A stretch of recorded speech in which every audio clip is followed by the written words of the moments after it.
This is a relay project. Real Talk starts right now. Here's Ryan Jespersen.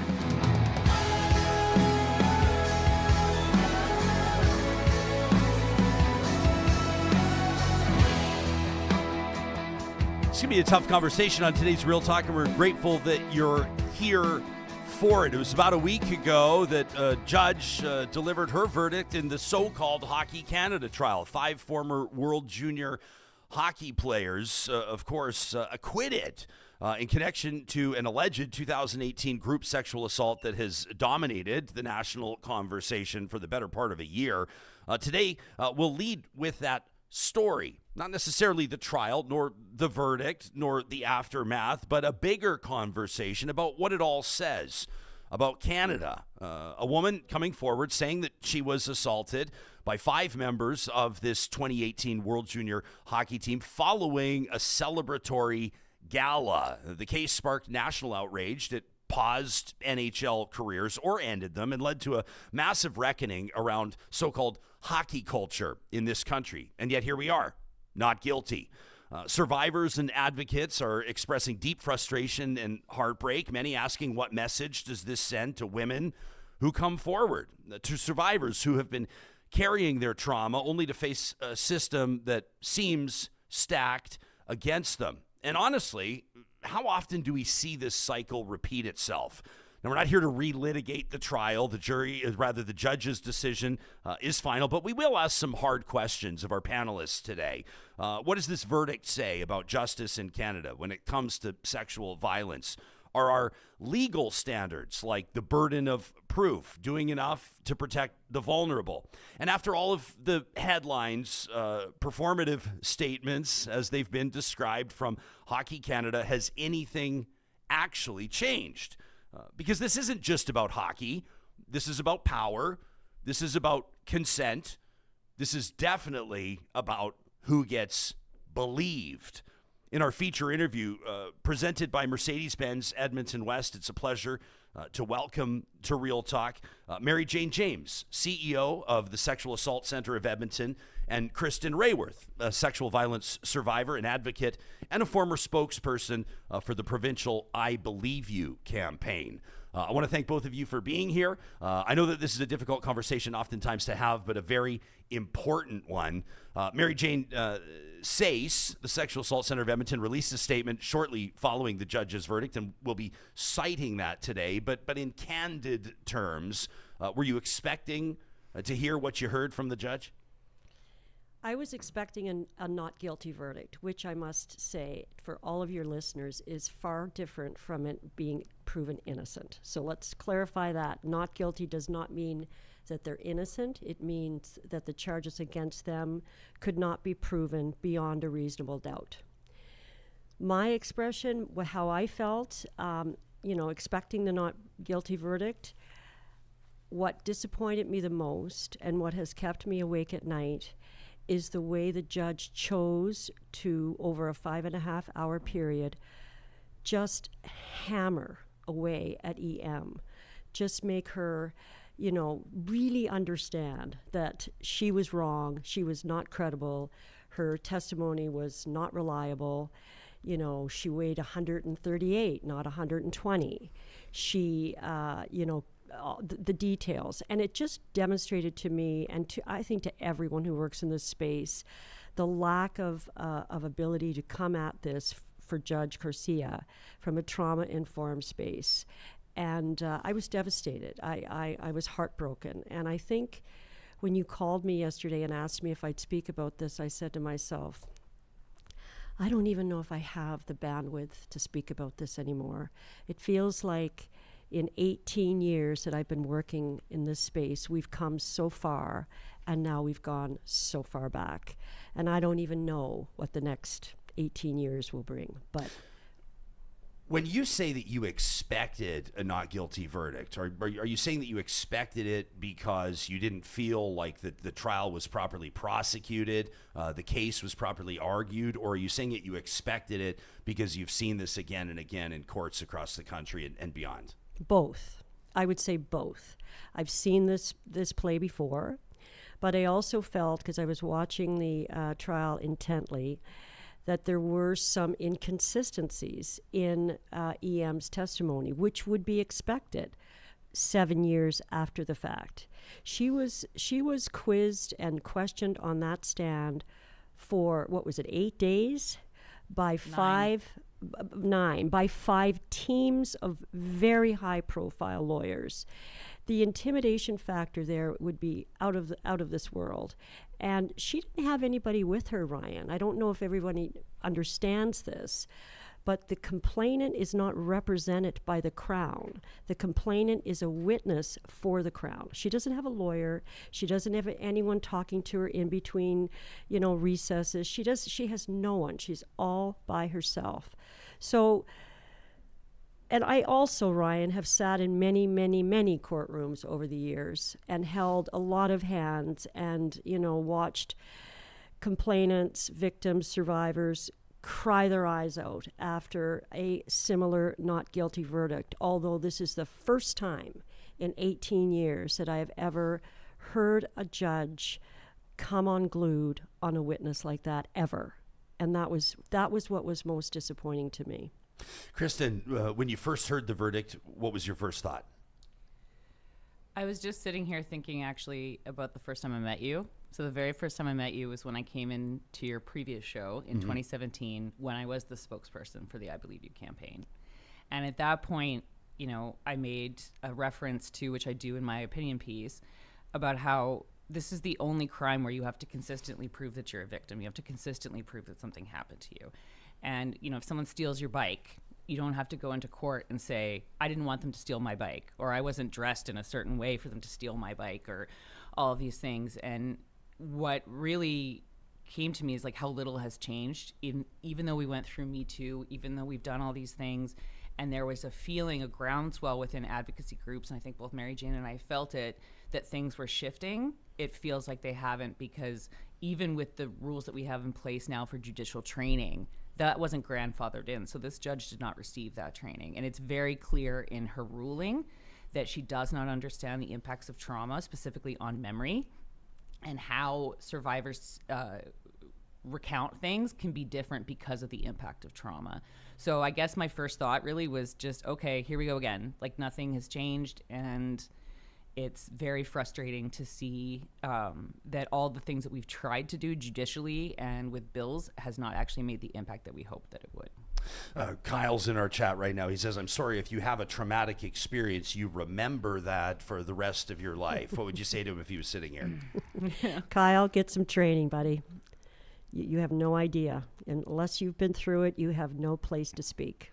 Can you give us an idea? I mean, the Sexual Assault Center of Edmonton, we'll let people know that they can check out SACE.ca. That's SACE.ca. We'll link to it in the show notes. I mean, the resources that this organization provides. I mean, unfortunately, tragically, you would say, you hear stories, maybe not like this in the sense of they're so high profile, but you're going to hear stories like this all the time.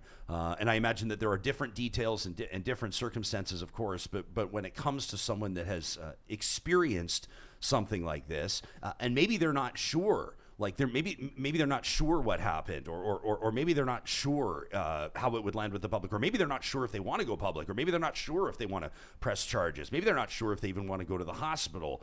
There's a lot of decisions, I suppose, that are made in the immediate aftermath and probably even years later. Can you give us some insights into what your team sees and the resources that are provided? Well, first of all, we have an immediate outreach gateway through our two crisis lines, text, chat, and call, phone, sort of the old school. and so that, I'll just give you an example. We typically average about 65 calls, texts, or chats a week. Last week, we had well into the 150s. In 50, text, wow. 150 texts, chats, and calls from survivors, from supporters of survivors, family of survivors, saying, what the hell just happened? And what am I going to do? And I no longer want to go to court. I want to cancel that. The gamut was explored there. So I can just say that we see the worst of the worst, because what we know is that 94% of people never tell a soul, let alone engage with the judicial system ever, because of this. And now that we've witnessed this, I would say that number will just continually decrease. And we have to find a better way to go through the process of accountability with alleged perpetrators than the justice system. I'm the first to acknowledge that. And in fact, we are around the province working on creating a restorative justice response, which allows the alleged perpetrator and the alleged survivor to have space just to talk this out, what happened, how that impacted them, etc. So I think that that's going to be a big step, but we're a long way from there. And what we have to do first is just understand that the odds of someone coming forward to say something like this happened to them are so small. It's almost unheard of. Not unheard of. I won't go there, but it's almost unheard of. And we see it all, Ryan. One of the most profound and upsetting cases for me was at a high school graduation party where a girl was blacked out drunk out in the yard, was raped by 7 or 8 guys in succession, with a crowd of cheering people around, filming it, sharing it. And they came into the sexual assault center 3 or 4 days later, she did, with her parents, and her father just sat in the chair, held his head in his hands, and cried his eyes out. And I'm not saying that this is a typical thing, a gang rape by 7 or 8 guys, but it's not uncommon either. And particularly in the elite hockey and sport culture, there is an entitlement there. There's also a very, very big power imbalance between, start with the just 5 guys versus 1 girl. That's power enough.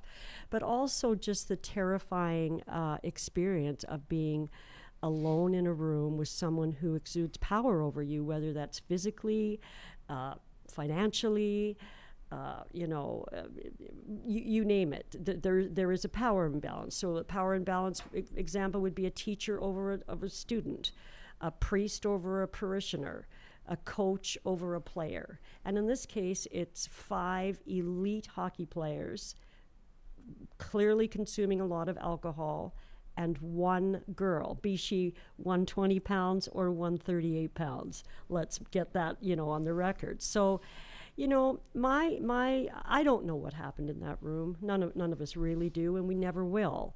But I will say this: if you find it necessary to have group chats after the fact, which, of course, were not admissible, to tape 2 or 3 times. We don't hear what she was asked. We just hear her answer. Yes, it was consensual. Were they saying, say it was consensual, say it now? Also, to text her the next day to say, are you going to the police? What does that say to you in terms of at least their culpability, in terms of the most reprehensible, morally incorrect evening that they could have spent? Yeah. I wasn't there in the room either, obviously. I don't know what happened. I kind of have, and I want to put this in front of you two. I have kind of mixed feelings about those consent videos. And those have popped up, and I'm going to be getting into our Real Talk live chat here. Obviously, a very engaged audience with a lot to say. We'll be giving them their say as well, but people seem to have kind of mixed feelings about the consent videos. Like, on one hand, it looks almost terribly incriminating. Anytime that you kind of, after the fact, or like, hey, say into the camera that you wanted this, it obviously it lands with a thud. It lands with a thud with the public. I think that, when those details were reported, everybody went, right? But then at the same time, you go, okay, well, let's assume that these guys, as elite hockey players, like players that did wind up, for the most part, making it to the National Hockey League, making a living, making millions of dollars, had they gone through sort of coaching along the lines of what they do with young athletes, like, here's how to keep yourself out of trouble, here's how to not go bankrupt, here's how to not get a DUI, here's how to do all the things, right?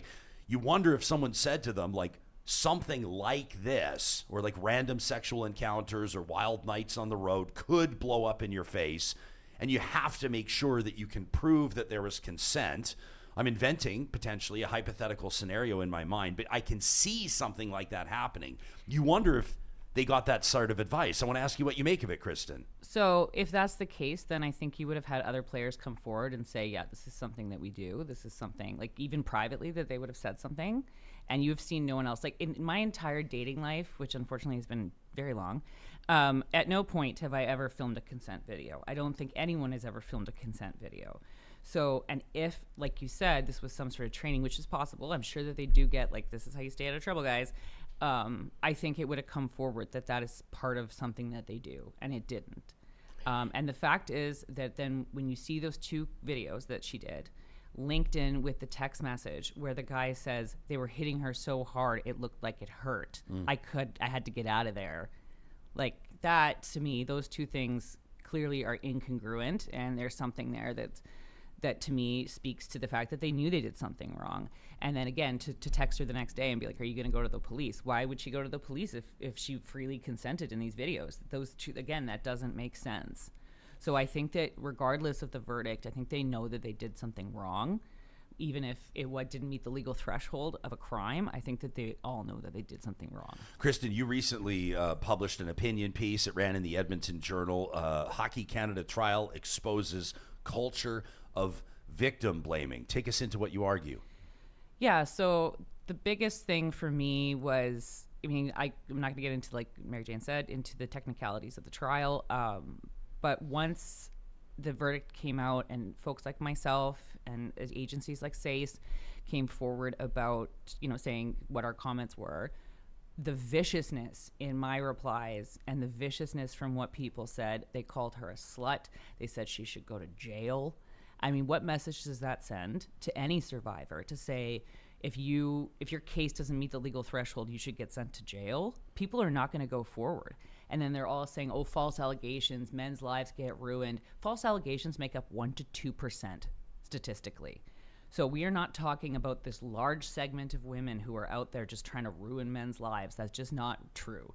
And the process of even getting to a legal trial is so difficult, and the police filter so many down that to even get there shows that the police felt it had merit. Obviously, Hockey Canada felt it had merit because they settled with her, and the fact that the police and the courts even got it to that point. But yet, my comments are full of some of the most vicious things I have ever read. And I mean, I have experienced my fair share of internet vitriol, but this is just, it's so heartbreaking because, and what I say in my piece is, this isn't just about women, to be clear also. Like 1 in 4 men also experience sexual violence. And so a sexual violence survivor is going to see these kind of comments. They're going to see the idea that if my case isn't successful, people want me to go to jail. How are we going to encourage people to report? How are we going to encourage people to want to even come forward to their friends and family when just the fact that I said believe survivors, and some of the comments under my tweet was just like, I mean, I'm not going to use some of the language that was incorporated into that, but a lot of people were just like, that's man-hating. No, it's not man-hating to say believe the people in your life when they come forward to you about something that they've experienced. Because 80% of all sexual violence is acquaintance sexual assault. So something like this, so a date rape situation, a friend, a family, a colleague. And in those situations, that is why the reporting rate is so low, because people don't think they're going to be believed to begin with, because they're coming forward to someone who also loves that person. And now, if we are in an environment where we're saying that women who don't get their charges fulfilled should go to jail, what are we saying to people in terms of their ability to come forward and their ability to speak up about their experiences? Even just to go ask for help, not necessarily just to go to the police, but to ask for help. I agree with you, Kristin, obviously. A couple of things too, Ryan, and to your point, I don't think the necessary education is being provided to these young kids. Kids that play at that level are usually removed from their homes, willingly of course, billeted somewhere else with very little parental oversight. There's a bro culture in those dressing rooms where, you know, they're kings. They're the best in the world in this case. There's a couple of other things. So yes, there was lots of promises made by Hockey Canada that they were going to put all of those elite juniors through the necessary training. I think it started out okay. To my knowledge, it has sort of faltered off. But there's a couple of other things that are really important points. There were initially 11 hockey players in that room. Right. 6 of them left. They didn't feel right about it, but they didn't say anything. Bystander training is really, really important. What do you do in a situation where you're in a place where something's happening that you know isn't right, but they're your buddies, they're your friends, they're your teammates? What do you do? What you do is have the courage to speak up and say, hey guys, let's order pizza. Let's get out of here and go play a game of pool. Whatever you want to do. I'm not saying that they're as guilty as, but they were complicit in what happened. So that's really important to understand for all of us in these situations. We offer bystander training. It's called 5-Minute Friend, and it teaches. We're into most of the bars and nightlife in our city. It's been highly impactful. It teaches, bartenders, servers, management. If you see something going on that looks like a bit concerning, here are some ways you can gently and safely intervene. I think that's really important for all of us to understand that we can all do something. And don't get me wrong, I'm not blaming those 6 guys for leaving. I'm glad they did. But the other thing is, if you have to ask someone if what you just did together was consensual, just know it wasn't. Yeah. And I also just want to jump into on that. Like, the bystander training is deeply important, and it's a wonderful resource that SACE offers. But the other part is afterwards. So some of these guys told their friends, they spoke to people. Like, it wasn't just the 5 of them who knew about this encounter, and no one said anything. And, I look back just on my own personal experience when I was sexually assaulted, and all of my friends basically sided with the man who sexually assaulted me because it was easier. And it was easier to not believe that someone that they cared about was capable of this, and that someone that they cared about could hurt someone else. And I remember finally getting one of my friends alone and saying, like, do you not believe me, or do you not care? And she said to me, I believe you, but I can't lose my friends. And that was the last time I ever spoke to her. And that's very common in the victim blaming culture of just, you are inconvenient and this experience is inconvenient, and I'm just going to focus on the people around me that I'm comfortable with. In our live chat powered by Park Power, interesting comments here. Like 80s Fanify says, I didn't know that consent is confusing. This is an interesting one from Lorraine that says, these young men were supposed to be leaders in their communities. They were supposed to represent our country. They did, right? Over the course of the night, she says more than 10 men went in and out of that room. Ron says EM had a huge part in this incident. She's not a victim if she's there of her own free will. Saying that these young men got lucky they're not in prison. Both parties are at fault. Darren says, I'm so glad that the details of what happened are public now. Even if the courts didn't find it to be criminal, these guys didn't get away with anything. This is their lives now. Tony wonders, I wonder how the women in these men's lives are thinking about how they behave. Do they feel safe? Do they trust them? Lorraine says 10 men went in and out of that room. Not one of them tried to help her. I hope this haunts them for the rest of their lives. They also should not be allowed to return to the National Hockey League. Jason says those that defend the hockey players should ask themselves if they'd feel the same about this case with the same evidence if these were international students instead of hockey players. He says this is the halo effect in action. I don't know if either of you saw this piece by Jamie Sarkonik in the National Post. The headline, Hockey Canada judge believed in truth, not believe all women. Jamie goes on to argue the acquittals of 5 young men are good for survivors. It confirms that sexual assault means sexual assault. I've heard a lot of conversation from this idea around believe all women. Kristin, I wish our podcast listeners could see your posture right now. You're ready to engage on this one, and I'll hand the mic over to both of you. But the idea of believe all women, a lot of people, anecdotally find that to be problematic. They say you can't just believe all people. It just doesn't make sense. It doesn't make sense in any other application in life that you believe everybody. Take us into it. You know what, I have to say, I get that. I understand that, and I can understand how problematic it is for people to get their heads around. in the terms of, I'm just going to speak to what I do at the Sexual Assault Center of Edmonton. If someone calls, texts, or chats and said, I need help, I want to talk to someone, I need counseling, the first thing we are going to do is not ask them what happened, because it really doesn't matter to us. They're here for counseling. We believe them. We listen to them, and we support them. In terms of we believe all women, I think that has become this negative, nuanced, criticism of what we're trying to do, when there was a point in time where no one believed women. So we just want to make a point that women in these situations, you talk about power dynamics and, she could have left and she was a willing participant. Do you really think that 1,000 pounds of men versus, let's call it 138, okay, Judge Garcia, versus 138 is not a power imbalance, So I think people are stretching the believe all women thing. What it really means is, if someone comes to you and says, I've been sexually assaulted, your best response and only response should be, I believe you. That doesn't mean that Tom down the street or Mary up the block has to say, I believe all women, because they don't know. They weren't there. They didn't have someone confide in them. But on balance, we need to know that women do not lie about these things.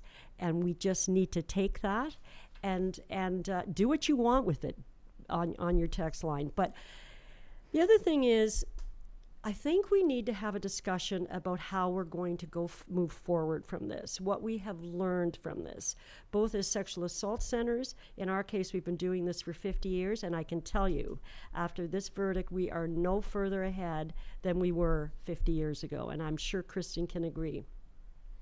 And one of the things that we've initiated at our agency and other agencies across the province is a program called Wise Guys.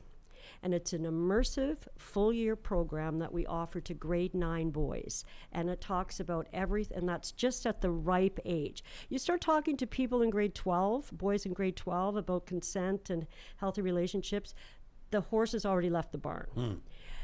We speak to grade 9. We were in 15 schools this year, with guys leading these discussions. Some of the schools said that it was the only class that these boys attended was this one.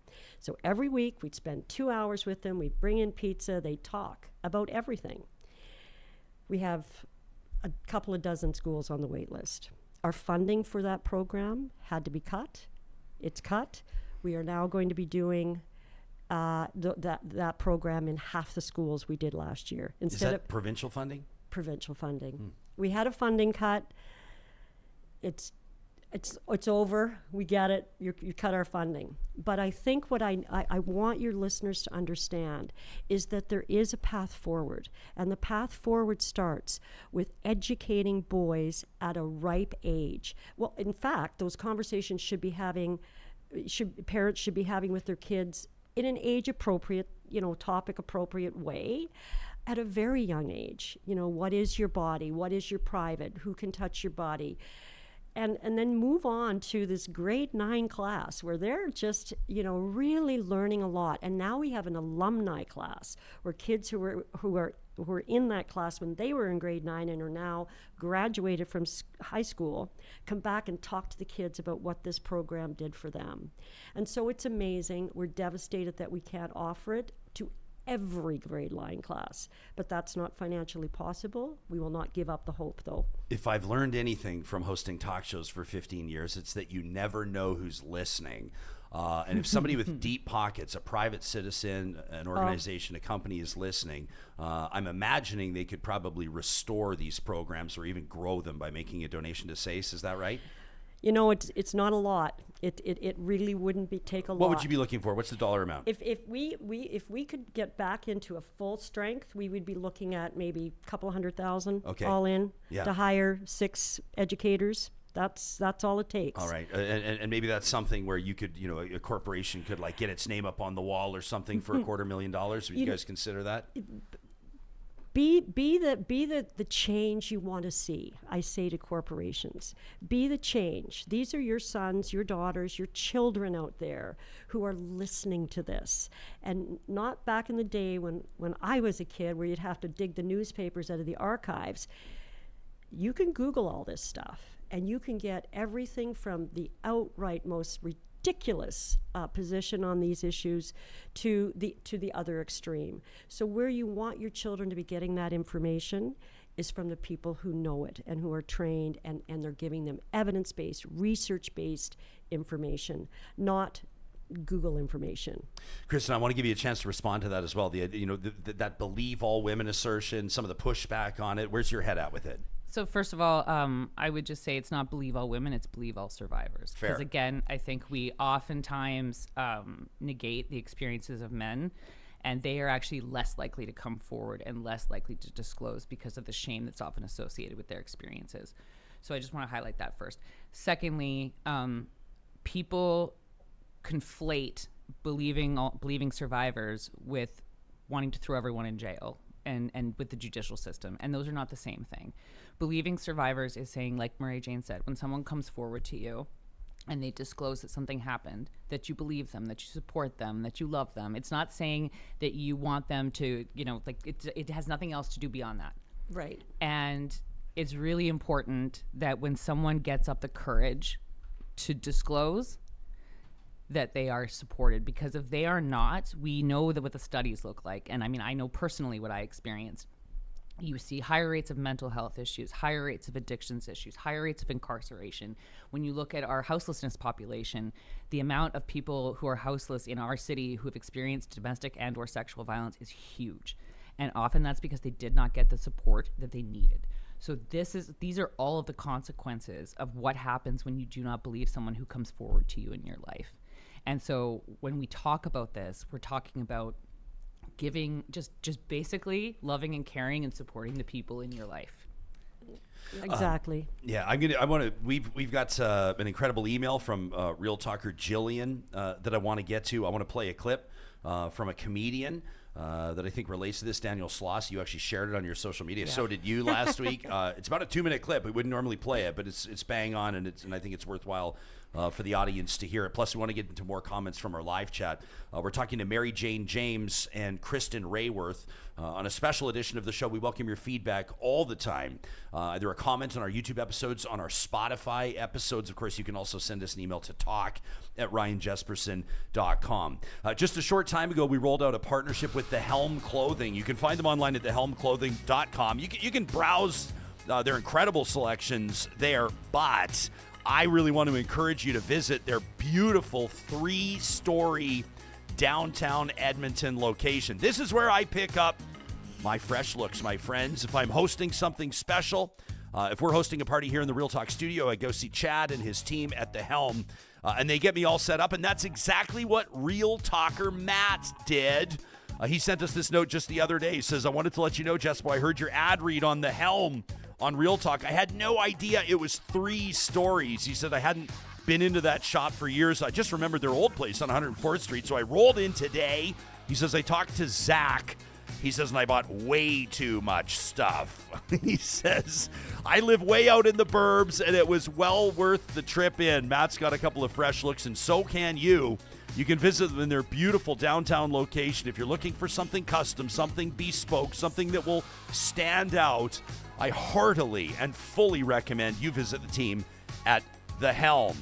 Okay, so you've got your new suits, you've got your new sports coats. Now you need somewhere to hang them. What about California Closets? They've been the best in the game for custom closets and storage solutions for your entire home. Maybe it's an entertainment center. Maybe you need to get your laundry room organized. Maybe it's that guest room / home office that would really benefit with a Murphy bed. Whatever it is, whatever you can dream up, they can pull it off. They can work with any space and any budget, and all of their installations are guaranteed for life. The consultation's free. You can sit down with their design team, paint a picture of your vision, and they'll let you know what they can do. Plus, this is a company that's proudly Canadian owned and operated. All of their installations manufactured proudly right here in Alberta. You can find them online and book that consultation today at californiaclosets.com. Friesen Brothers ready to hook you up for your weekend barbecue plans. They're going to make you look good with fresh Alberta proteins with the freshest produce sourced from as close to home as possible. But right now I want to make sure that their Mile 12 cabin sausages are on your radar. They've got these brand new Mile 12 cabin sausages all made in store by real butchers using real Alberta pork or Alberta beef. There's no fillers, there's no artificial flavors, just simple, honest ingredients. Friesen Brothers even uses their own sourdough breadcrumbs, which gives those sausages a subtle home-style texture and taste. You can pick up classic beef, beef and onion, traditional pork, or mild Italian pork sausages. They're made in small batches right there in store, and they're all frozen for easy meals with that fresh-made quality. You can visit one of 16 Friesen Brothers locations across the province of Alberta. Don't forget, August 1st, tomorrow, 15% off all purchases of $75 or more at Friesen Brothers. And the advocacy for business never ends with our friends at the Edmonton Chamber of Commerce. You can learn more about the benefits of membership by checking out their website online. That's edmontonchamber.com. Here at Real Talk, we're very proud members of the Edmonton Chamber of Commerce. Check out the events link and you'll learn more about what they're doing to prepare for that municipal election coming up on October 20th. The Edmonton Chamber is developing its municipal action plan to reflect the needs of Edmonton's business community. This plan is going to help shape the priorities of municipal candidates and ensure that they know what businesses in Edmonton need to see from the next council. If you've got something on your mind, share what matters most to your business by sending them an email. That's policy@edmontonchamber.com. Keep an eye out for the opportunity to win tickets to their next candidate mixer and debate later this summer. The Edmonton Chamber is working to demystify the municipal election and advocate for the changes that businesses need to drive prosperity in Alberta's capital city. You can learn more by visiting their website. That's edmontonchamber.com. Interesting comment here in our live chat powered by Park Power, your friendly local utilities provider. Semperfi Danny says, I sometimes wish in cases like this that there was a lesser charge that could apply in the event that the threshold to meet a bigger charge is not met. Danny says we have that, for example, in murder cases. If there was like a first degree or a second degree or a lesser degree charge that could apply, then it would at least feel like there was some sense of justice. Kristin, you were kind of nodding your head as you were listening to that comment. Is that something that's crossed your mind before? Yeah, no, I mean, it has. I think that, that it's difficult in these cases to get into the minds of what the prosecutors were thinking. I mean, they've seen the tapes. We have not. They chose that this was the threshold that they felt that they could meet. I think that regardless of even if it had been a lesser charge, like Mary Jane spoke to, these guys all had 5 high-powered lawyers, and she was by herself on that stand for 9 days. And it is very hard to meet any kind of threshold. When you're by yourself, you have no support, you have no advocacy, and you're doing that. So, I mean, it could have been possible that could have worked. I don't know. But I think it doesn't change the dynamics of like being hammered by 5 high-powered lawyers with no break. Like, there's a couple times that she had to leave because she was so upset and so emotional. And she had nothing. She had no one there to support her. And so I don't think any of us would be able to do that and not break. And so her bravery, I just want to say this, her bravery, I commend her, and I think about her, and I hope that she's doing okay, because what she did and coming forward like that takes a lot of guts. People can read the statement on the Hockey Canada sexual assault trial verdict from the Sexual Assault Center of Edmonton. Mary Jane James, CEO there, is joining us right now in studio alongside Kristin Raworth in this feature interview presented by Mercedes-Benz Edmonton West. The statement includes the following. I won't read it in its entirety. A courtroom verdict does not reflect the full truth of what happened. It only reflects what can be proven beyond a reasonable doubt. This verdict, while disheartening, is sadly not unexpected. Through the trial, we witnessed a deeply flawed process. Jurors were moved due to their concerns about aggressive defense tactics, blatant victim blaming, a steady reliance on rape myths that have long been discredited. EM spent 9 exhausting days on the stand, subjected to repeated cross-examination by 5 different defense teams. This case clearly illustrates what survivors are up against, a system where the accused may remain silent and be presumed innocent while complainants are dissected, doubted and demeaned at every turn. Rape myths continue to interfere with the ability to assess evidence fairly. Survivors not judged on the facts, but on how well their behavior aligns with preconceived ideas of how a real victim should act. There could be no justice when credibility is denied simply because trauma does not look how the court expects it to. I must have been in a pretty prolific stage that that afternoon. You were all fired up. I was all fired up. You know what? I just want to go back to your callers or your texters' comments about he wishes there was another charge other than sexual assault. And I understand why he's saying that, and I would completely support that, which is why we're pursuing this restorative justice option. In this case, in my opinion, there is no other charge. 5 guys, 1 woman, In cases where it's one person's word against another, that's a complicated thing. There's no smoking gun. 1,000 pounds versus 130.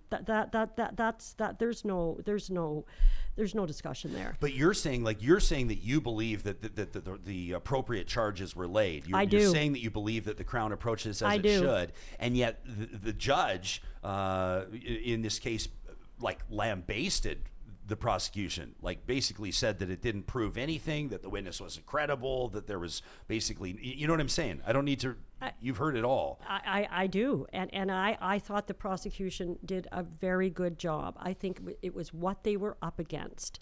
They were up against a very nervous, a very traumatized woman who was up against 5 teams.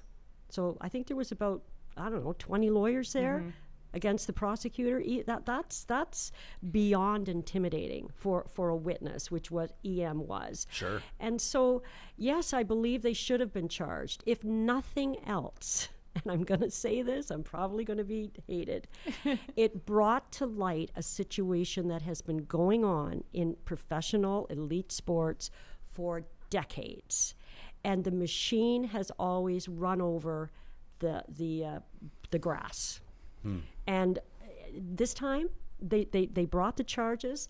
I think Hockey Canada and the London police completely messed up their investigations long ago. The only reason the public even knows this is because Hockey Canada used our children's registration fees to pay the civil suit that EM launched. That's what got people fired up, unfortunately. So that led to public outcry. TSN broke the story, and here we are.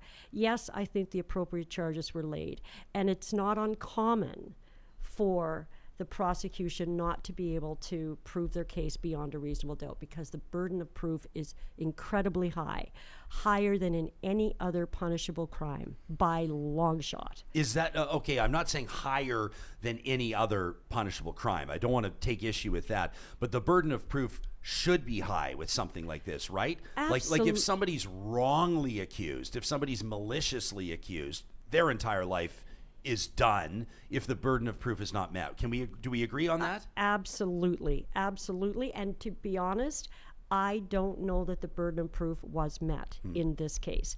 But what I do take offense to, and I repeat, is how EM was handled by the court system. When it behooves me as to why that was necessary. The judge could have said, the prosecution has not proven beyond a reasonable doubt that this happened. Therefore, these 5 men are not guilty. Not meaning innocent, not guilty. And they're 2 separate things. So, it's over and done. There is no appeal here as I see it. I'm not a lawyer, obviously. I don't think that EM would consent to an appeal. I certainly wouldn't. And we want these young hockey players to know that whatever they do in the sport of hockey will never surpass what their involvement was this particular night. Whether it was criminally wrong, it was morally reprehensible, and they need to know that. In our live chat powered by Park Power, Kristin, I want to get you to respond to some of the stuff that you're going to hear. Lorraine says you don't need consent videos if you think what you're doing is right. Alberta Girl says consent with a gun to your head is not consent. M. Materi says EM got her millions. The only one calling her a victim are the social justice loons. Jay says the Andrew Tate influence is very alive with young men, unfortunately. TD says if you have to get a consent video before you have sex, then maybe the issue is you and not your partner. I want to ask you too about this. This is an uncomfortable question for me to ask, but I think it's an important one, is like, what does consent look like? I mean, aside from the obvious, I think we all understand what the word consent means. But if we're talking, like when you're talking to, what's it called again? Wise Guys? I love the name of the program. I know. That's an incredible name. I know. But like if you're talking to young men or young people, like it's young people about what consent looks like, and you have to make sure you always have consent, and consent can be revoked, and they're like, it's a bigger conversation. Like realistically, and when we envision sometimes how these things go down, right? Everybody's drunk, or somebody's drunk, or everybody's partying. Everybody's, I don't have to explain. Everybody started making out. Everybody's on the dance floor. Everybody's at a music festival. Whatever. Like, what does securing consent, or what does ensuring or achieving or maintaining consent, like, what does that look like in practice? Can we have that conversation? Yeah, for sure. I'm going to throw it to Mary Jane since she's the expert, and then I will build on whatever she says. I was going to throw it to you because you've actually been in the situation where consent was not given. Yep. But in terms of what we teach our young boys, consent is given freely. It's given. It's active and ongoing. It's active and ongoing. It's enthusiastic, and it's given for every sex act, if you will. So yes, I agreed to, taking my clothes off, but I didn't agree to this. I didn't agree to that. It is complex, Ryan. I'm not going to deny it. It is very, very complex. And I would just say this: don't worry about the definition. Worry about what the ambiance is with the person that you're involved in an intimate way with. Come on, we're not that stupid. I mean, if you have to get a consent video, it's not. Just make sure that you're in the right place. And where is never the right place is 5 guys versus 1 girl. That's a clear no-no. So, that's a educational definition that we use. Is it what happens in the real world? Yeah, and I think, in the real world, sometimes why it's such a gray issue, especially when we're talking about acquaintance assault, is because oftentimes if you're being assaulted by someone you potentially have had a sexual encounter with before, and a consensual sexual encounter with before. So it is, when you say no, that's no. If you have to physically force someone to do something, to do a sex act, which is what occurred with me, and you will not let them leave said situation, that's sexual assault. And it doesn't matter whether you were drunk or they were drunk or whatever. If you are physically forcing someone into something that they do not want to do, that's sexual assault. And I just want to go back to the comment about EM getting money. She received that settlement before the trial. If she just wanted the money, she already had it. She had no reason to go and do that and to put herself through that. She chose to be part of that process. And, also it was the public pressure on the police to actually finally lay charges. She was not actively looking to ruin these people's lives, quote unquote, or go to trial. She could have just walked away. So, and the social justice loons, that's, I get that. I'm sure that Mary Jane gets that too. This isn't about being a social justice warrior. This is about creating a fair, equitable space for survivors. And that is not a right-wing thing. That is not a left-wing thing. That is a across-the-board value that people should hold in their hearts. We have a note here from Jillian, a loyal audience member. She says, bonjour. She says, I can't manage this type of topic, but I wanted to say hello, so I'll just do that and then say au revoir. And she's signed off in the live chat, but she did send us an email to talk@ryanjespersen.com. We were talking about this a week ago with Dave Cornwallier and Omar Mualim, who are actually here in studio to talk about politics. I kind of threw this at them. The verdict had just been delivered. I said, what's your gut instinct on it? What do you think about it? just at a candid level. Jillian says, I caught that clip. She says, I didn't listen to it. I didn't want to hear it. I didn't want to hear the words said. She says, I'm very grateful that Real Talk subtitles your videos. She says, it feels less hurtful, less triggering, maybe less real to read them. She says, I think every woman has either been raped or knows somebody who has, and hurts every time that men seem to get away with abusing women. She says, I won't bore you with any personal stories. Every woman has stories. We've heard every type of story, and society doesn't seem to budge. Men have designed our laws so well that a woman's testimony can be judged less credible than a man's silence and refusal to testify. Well played, gentlemen. She says, I don't want to add my critique to the verdict. It hurts, but not surprising. I just want to say something about victims and the issue of credibility. Being a victim of crime is traumatic. Most folks have experienced getting their wallet stolen in a bar, maybe their car broken into at the mall. It sucks. It's horrible, but you get to walk away from it. When a sexual assault happens, your body is the crime scene. Your flesh and your mind are evidence. All will need to be thoroughly prodded and examined. And just like you're not supposed to shower and wash away evidence from your body, nor should you try to forget and wash away the evidence from your mind. Not if you want a hope at justice. When bad things happen, most people want to forget about it, but a rape victim must keep the memory as fresh as possible, as accurate as possible. Never deviate from her initial trauma-ridden retelling, even years later, if a case makes it to trial. An inaccuracy or two, and that's it. Game over. They'll believe the silent man over you. I think any woman who brings a rape or abuse case to trial is beyond brave and mentally strong to have had to keep the bad memories and details alive so long and chosen to relive the worst time of her life in front of all of us. Jillian says, I hope the acquitted cowards live forever in a cloud of shame. Many of us have been 18 and have managed to get through that age without treating another person as inhumanely as those players did. There's just no excuse for it. The law might say you're good to go, boys, but no one who loves you or ever loved you will look at you the same again, and you thoroughly deserve that. I'm not saying it's easy to be a good man at 18. I'm just saying it ain't that hard to not be a cruel asshole. That from Jillian. Well, good for you, Jillian. Thank you so much. I couldn't have said it better myself. Being a human being is very easy. Start there. Start there. What is it like to be a human being? And imagine yourself in a situation where you could make a choice. You can walk away. You can, text later, and always do the right thing. And the right thing is, look, it's the antithesis of what went down in that hotel room. And I wanted to say this, and now I've forgotten. It's not so much goes through my mind, but Jillian hit the nail on the head. This is not something that any of them are ever going to forget. It's going to inform their lives and their decisions and their relationships forever. I could tell that was a tough email for you to listen to. Yeah, I got a bit emotional. Yeah. It obviously resonates with me because I'm a survivor.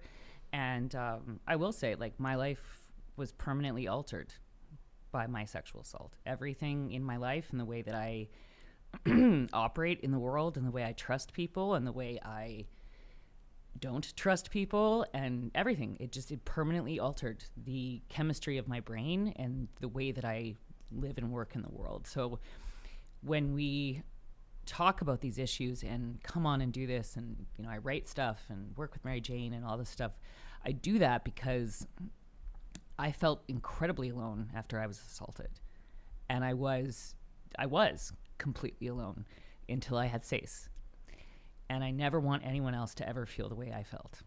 And I think that's why it's so important to keep talking about these issues and to support people and to make sure that survivors know that there are supports out there and there are people who will believe you. How about this from Super Chat Ken, who says he was on a business trip, says, I heard a commotion in the hallway. It was a man trying to convince a woman to have fun in her room. She was trying to resist, but was clearly either drunk or drugged. He says, I decided to go out and ask whether she wanted me to intervene. She looked at me and was clearly drugged, and I recognized her as a person in the same conference I was in. He says, I pretended to know her, and she told me that she wanted help to get to her room. The man took off. He had clearly been part of having her drinks spiked at the hotel bar. He says, I sent her to bed and I made sure she was safe. I went out and told hotel security to keep an eye out for the guy. Ken says, I checked in with her in the morning. She had no recollection of what had happened. He says, anybody would have done what I did. The point is that I saw my daughter in that young woman, and it showed me how date rape drugs can work. That blew you back in your chair. I've seen a lot of that, a lot of Monday morning calls from women in particular, men too though, but mostly women, saying, I have no idea what happened. I don't remember anything. I woke up in this bed. I didn't know where I was. This happens. And I'm not going to tell all women to cover your drink and drink from a straw and all that, because if they don't do that, then we go, well, she should have had a straw. She should have a cover over the drink. No, I'm telling all men that is despicable behavior, and all women, anyone who would do that, just don't do it. If you want someone to, be intimate with you, do it the right way. Just do it the right way. There's one other thing I want to, just because we mentioned alcohol.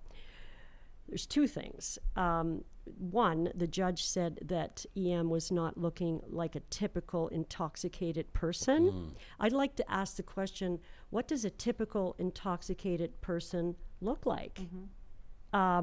These are rape myths that continue to be moved forward in conversations. What we want is our legal system to understand that's a rape myth. If they don't understand the definition of that, then they need to go back and figure it out. So, well, and the argument there was that because she was speaking clearly, and walking clearly, that she wasn't drunk. I mean, I've known people who have been able to walk a line and be clear in their sentences, and they're hammered. Like, some people just handle alcohol differently, but that seemed to, but it didn't matter. It doesn't matter. She withdrew consent. She didn't consent to this, and she's been very clear on that. So again, going back to the rape myths that people use to perpetuate a victim-blaming culture, and all of those things, everything that the judge said is everything that we are now, through the judicial training on sexual violence, are teaching judges not to do and not to take into account, and how to sort of see things in a different way. So it's unfortunate. And you and I as well have sat in many courtrooms, and there have been times when I've heard this. I've heard defense lawyers saying, well, she was intoxicated, so how would she really remember what happened? And then I've heard the same lawyer say, well, he was under the influence of alcohol and his behavior changed. He's not the person he really is. So, we have to have some leniency there. So they're using the alcohol drug facilitated rape, which happens, God, more than you want to know. One to persecute the survivor, and the other to sort of explain away the alleged perpetrator's actions. So it's confusing. I mean, I need your audience to know that, not that they might care, but I'm retiring at the end of this year. Everybody should care about that. 18 years I've been doing this. Incredible career. I'm tired. I wanted to retire saying we made a difference. Not me. I have a big team, both internally and externally around me, and we've worked very hard, and this case has brought us back to when I started at SACE in 2007. So, you'll have someone else speaking the truth, and that's the other thing, her truth. That's just craziness. I have my truth, you have your truth. They may not be the same truths, but they're my truth. You're talking about people pushing back on her. She was using the phrase, EM was using the phrase, she was saying, that's my truth. Right. Yep. And then a lot of people were saying, and I saw it online, I saw it quite a bit actually, people were saying, well, what's your truth? There's only the truth. Right, the truth. But truth, everything can be dissected and interpreted. And it's also very common for survivors to use that term. Yes. My truth, it's because it's sort of trying to... We're encouraging them to own their truth. Exactly. To own their truth. Even though they might not be believed otherwise. It doesn't mean that it's not the truth. Yep. It's their owning their truth of what happened. And this just goes back to, again, what we were talking about in terms of the training, because if they'd had anyone who was an expert on this field testify, they could easily have pushed back on that claim, because it is in the survivor world and in the sexual violence, that is a very, very, very common refrain. Path forward. Yep. Get that education to those grade 9 boys, every single class in this province. You pay it now or you'll pay it later. And if the corporate world can surround us and pick up where the government has chosen to leave, then that's what we need to do. Because if we don't, these grade 9 boys are going to be young adults, and they're going to be the ones, not all of them, certainly not, but unless they have the education and the confidence to be able to understand what is a consensual relationship, am I being a bystander, is something happening here, what is she saying, I don't know, learn it. But we have a situation now where, you know, for many reasons, none of which I'm privy to, our government is wanting to approve all of the agencies or whoever that is delivering external professional development in the schools, and all of the facilitators. So all of the work that we do in schools up until now for the past 40 years is approved by the respective school boards. It's vetted, it's approved, and we go in.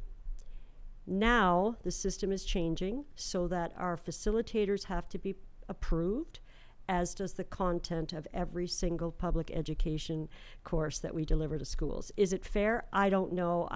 You do know if it's fair. Of course you know, right? Now you got to opt into sex ed. Yeah. The government's going to take over sexual assault counseling and training in schools. Yep. The government's pulling books out of libraries. Yeah, I think everybody knows what the fuck is going on right now. Well, okay, good. You said Yeah, it, it's and called I real agree. talk. Yeah, It's real talk. It's real talk.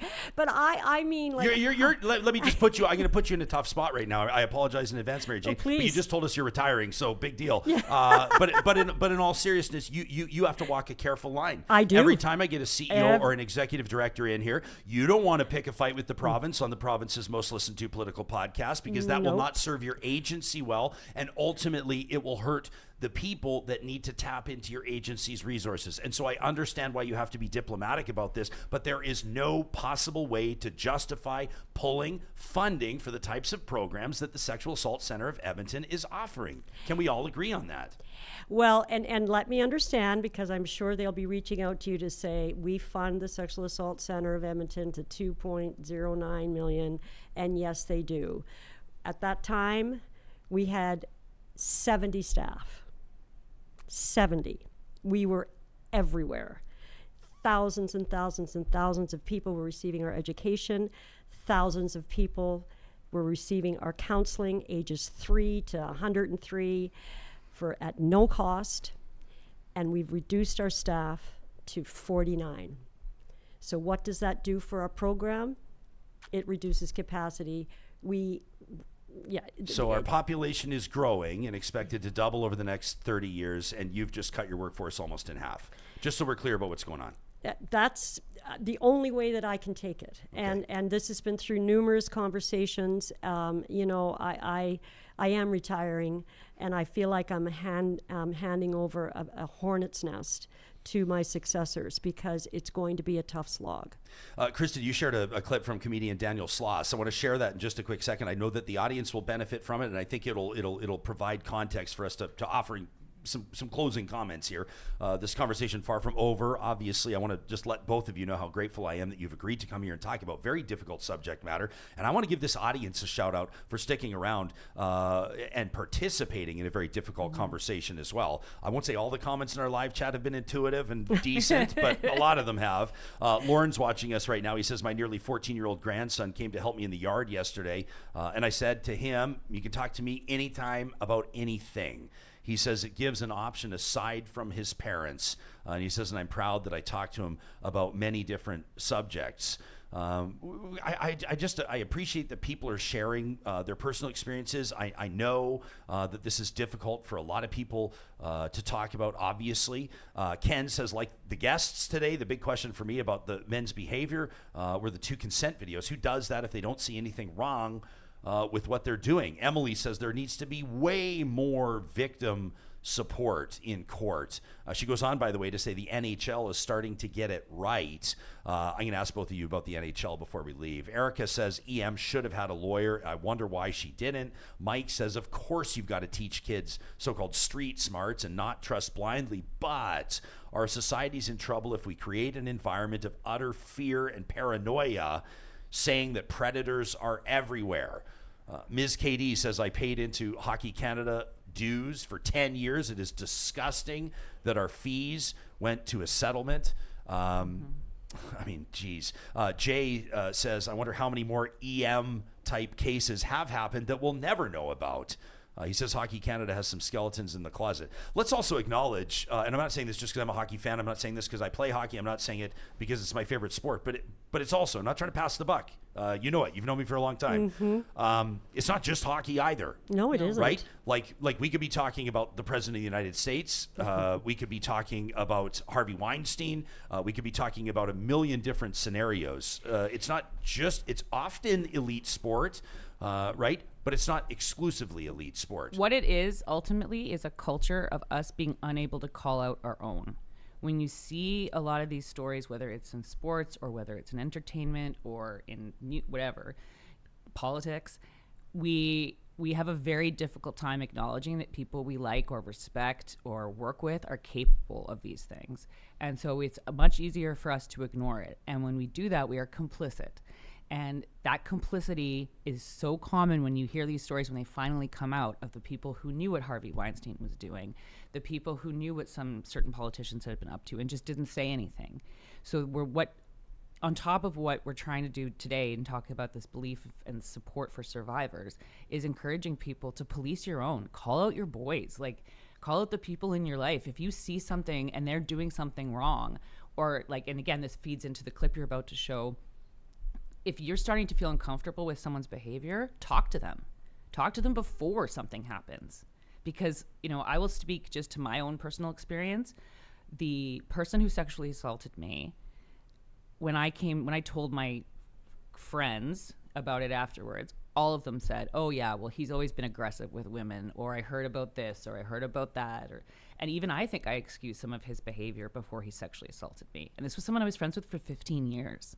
And I think we all just kind of thought, well, he's never going to do anything like that. So we just let it go. Even though he grabbed women, he'd been physically aggressive with the girlfriend of someone that we knew in a hotel room. Like he'd done all these things, some of which I didn't learn until after, but it didn't get called out.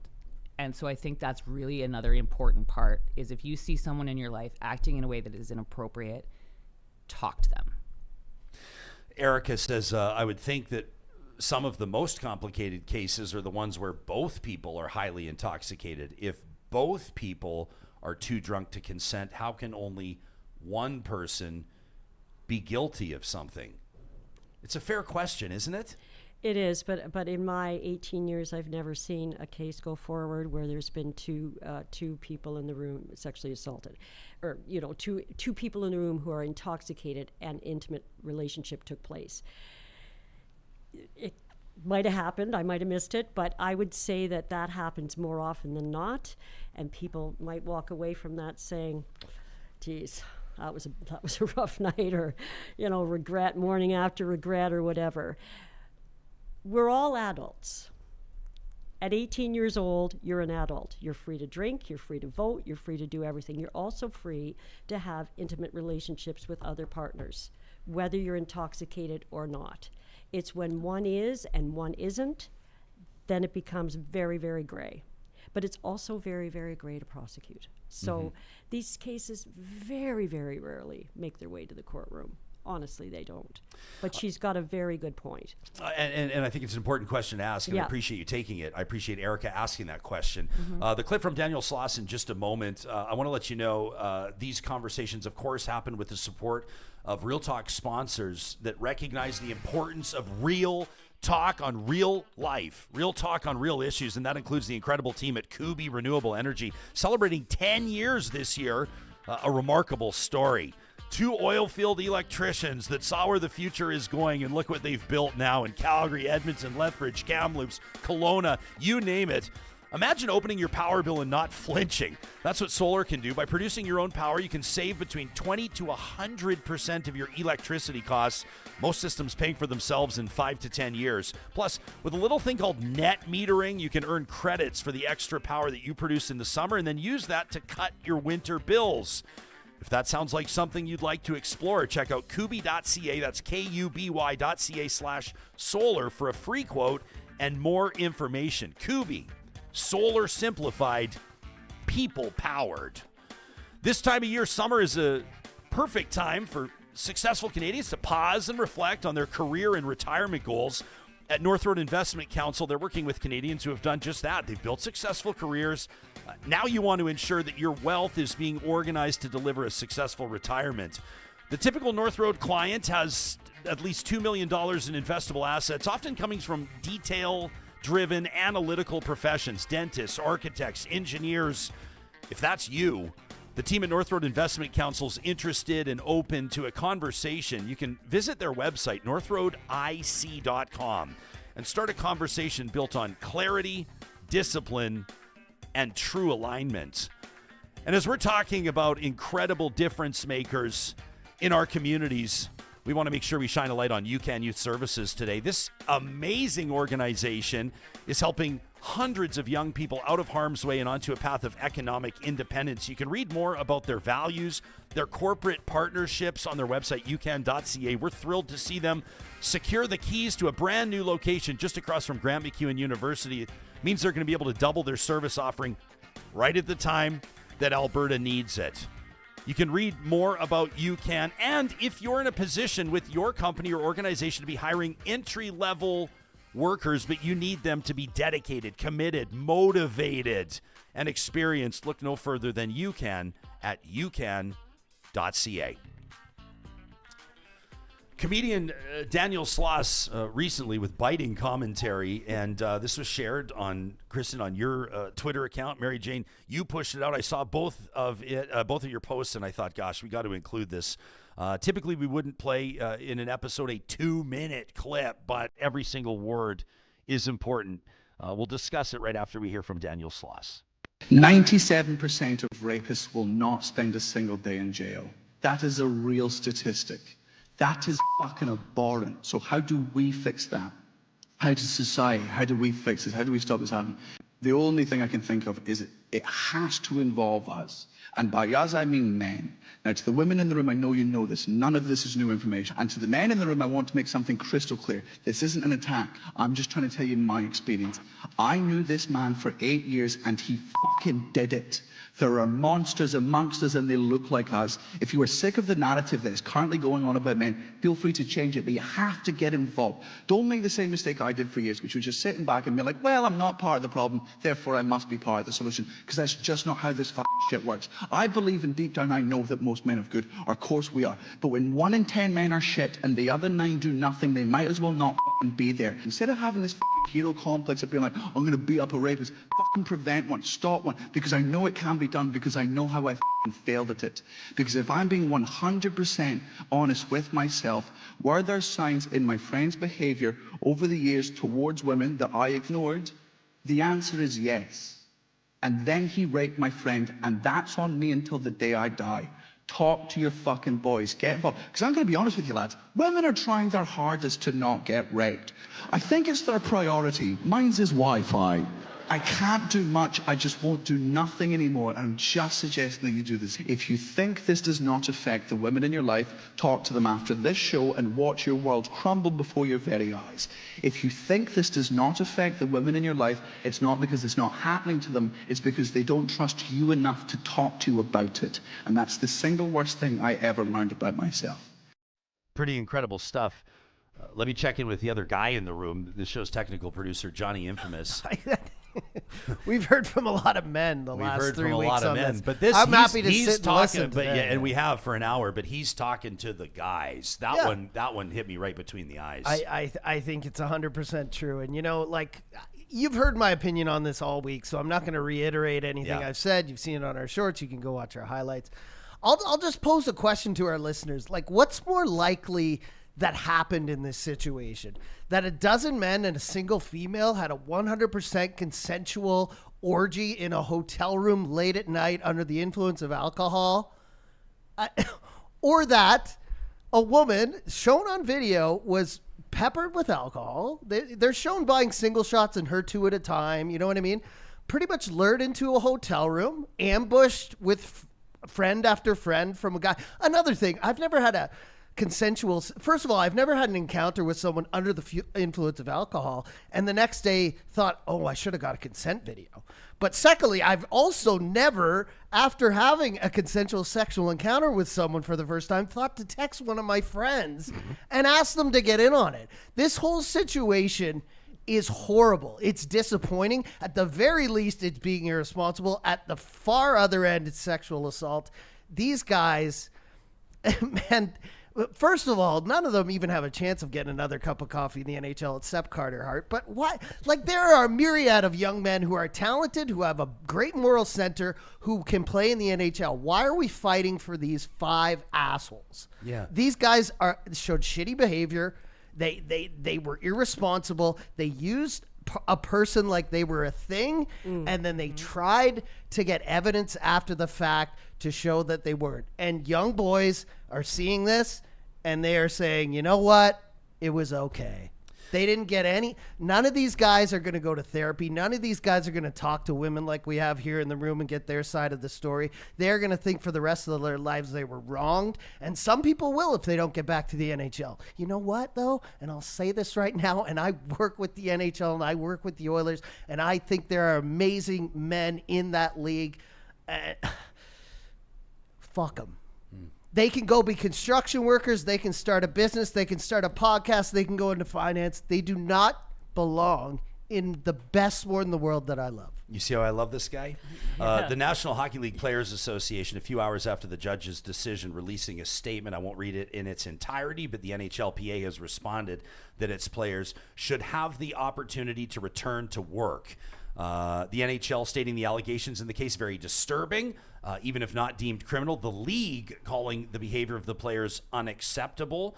The NHLPA says that ruling the players ineligible while the NHL further evaluates the case does not align with the terms of the collective bargaining agreement. The NHLPA says after missing more than a full season of their respective NHL careers, Dylan Dubé, Cal Foote, Alex Formanton, Carter Hart, and Michael McLeod should now have the opportunity to return to work. Should they be able to play in the National Hockey League again if a team decides it's in its best interest to take this on? If a team makes that decision, good luck to them. I think the outcry will be over the top, as it should be. And they should, when we talk about we can all do something, that's what they can do, is just say, I'm sorry, we're out. This is not who we want to be. And Johnny Infamous, I'd like you to be the spokesperson for SACE. I'll be talking to you after this show. Well, but no. you know, not to go on, although I am.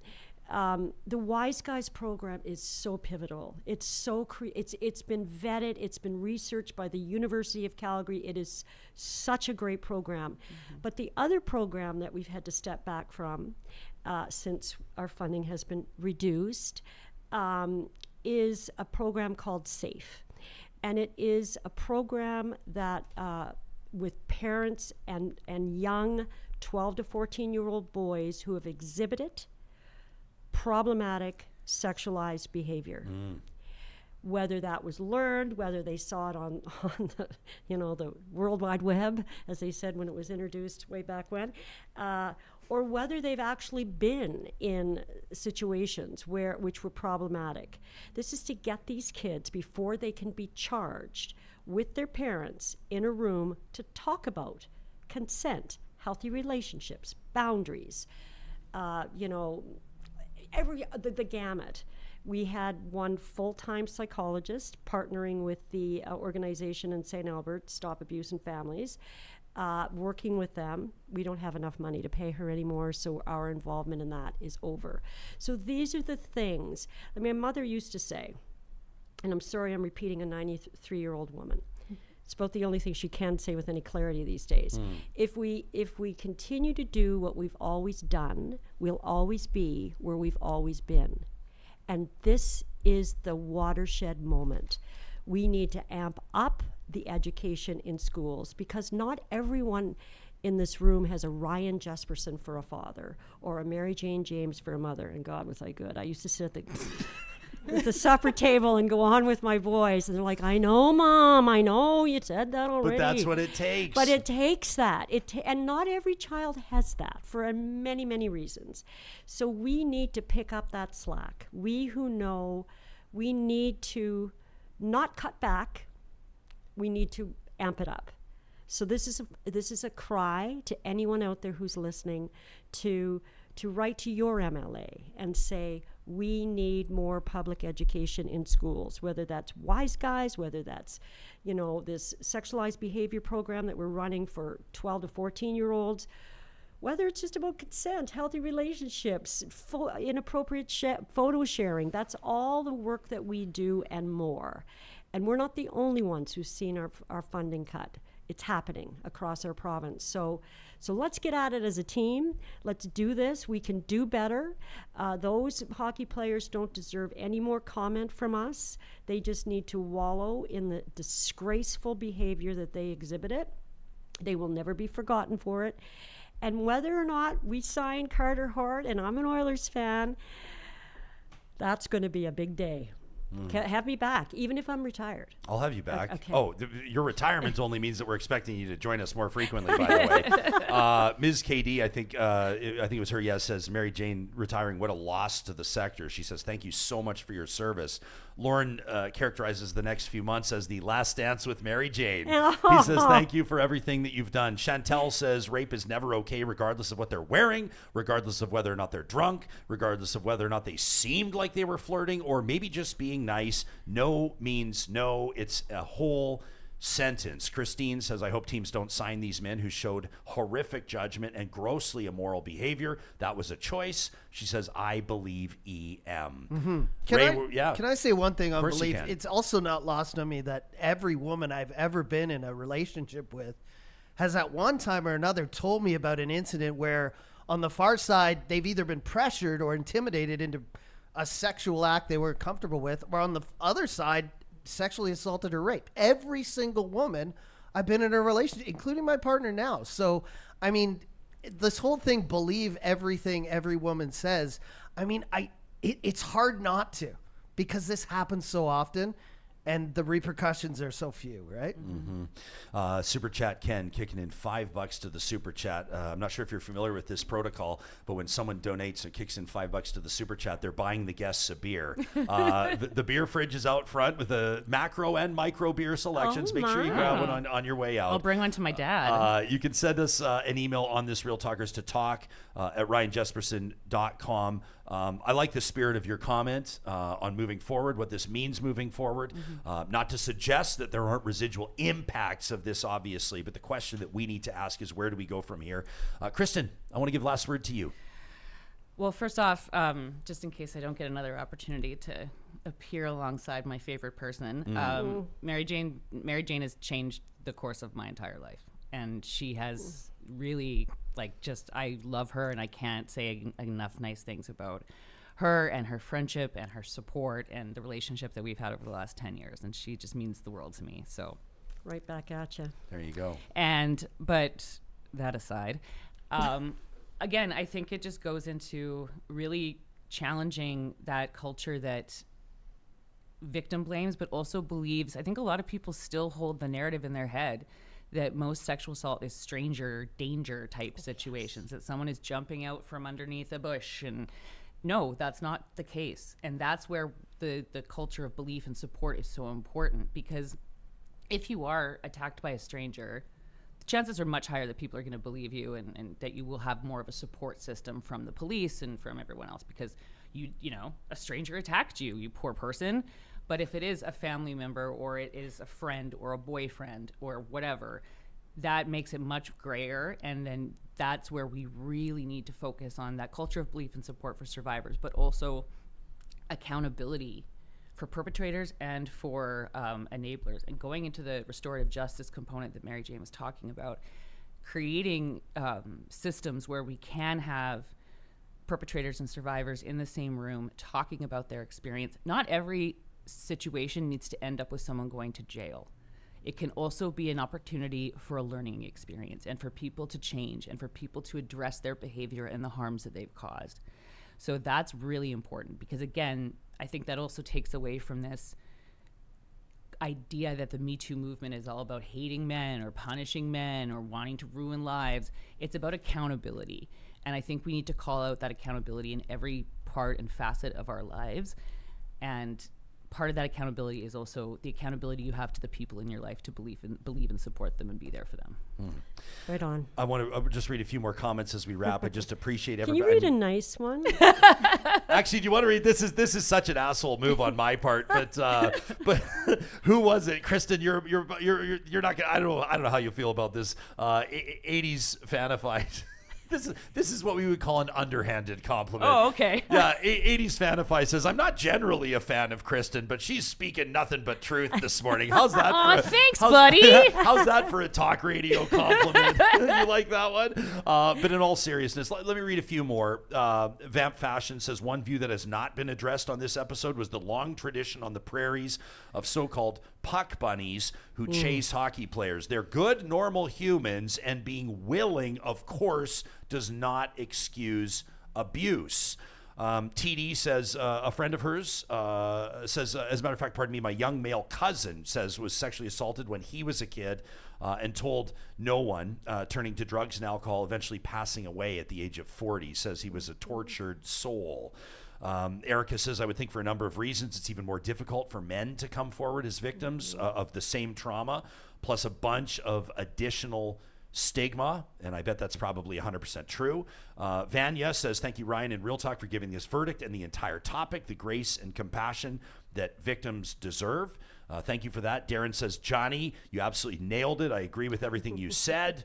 It goes on and on and on. You get it. How about this one from Phil? Johnny, I'm showing it on my screen. Says, recommending that people read Rebel Girl by Kathleen Hanna.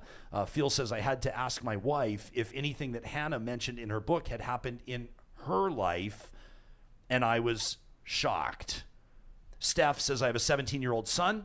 I've gone over this case with him. He understands. He says, Mom, sometimes I'm ashamed of my gender. Alberta Girl says, let's hope that these guys and the ones that let this happen to EM find themselves in the O.J. Simpson club. The public knows they're guilty and they should be banned from professional hockey. Tracy says they shouldn't be allowed to be role models to younger boys unless they're making a living speaking about their mistakes. Maybe that's an opportunity that they could have. There's an opportunity. They could come and speak to our Wise Guys classes in grade 9. Do you have any idea how impactful it would be for that to happen? I mean, it'd be amazing. It would make a huge difference. Pin Chaser says, for these players to return to the NHL, I see it as a huge liability for any team. I don't think that, in my opinion, they should be allowed to resume their careers in the league. I'm with Johnny on that one. Others, yeah, I mean, geez.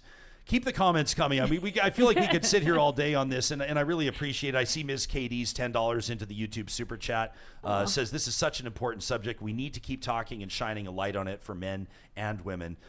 We're obviously going to make a donation to SACE today, and we'll include these Super Chat donations in that. Obviously, that goes without saying. But I'm more skilled at putting pressure on government to pull their heads out of their ass and restore your funding. I would take a few lessons from you. Yeah. You can check out SACE Resources. That's the Sexual Assault Center of Edmonton. That's where MJ, Mary Jane James, Dr. Mary Jane James, by the way, with your honorary doctorate from Concordia. Congratulations. Yes, thank you so much. I'm so still well trying deserved. to absorb it all, but yes, it's apparently true. Yes, it is definitely true. So congratulations. Thank you. SACE.ca is where you can learn more. And if you're feeling compelled, make a donation today. We'll link to that in the show notes.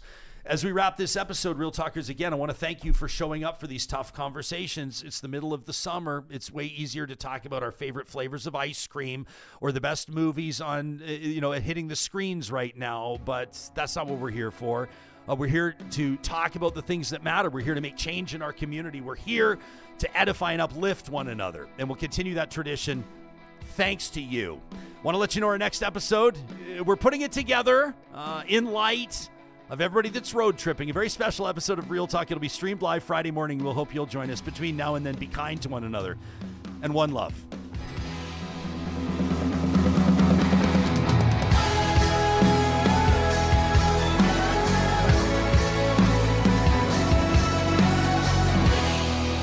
Real Talk is hosted by Ryan Jespersen, executive producer Josh Dunford, technical producer John Hicks, general manager Katie Cook-Chivers, account coordinator Lawrence Derlego, human resources Lena Shepard, website design Mike Johnston, voiceover by me, Carrie Skelton.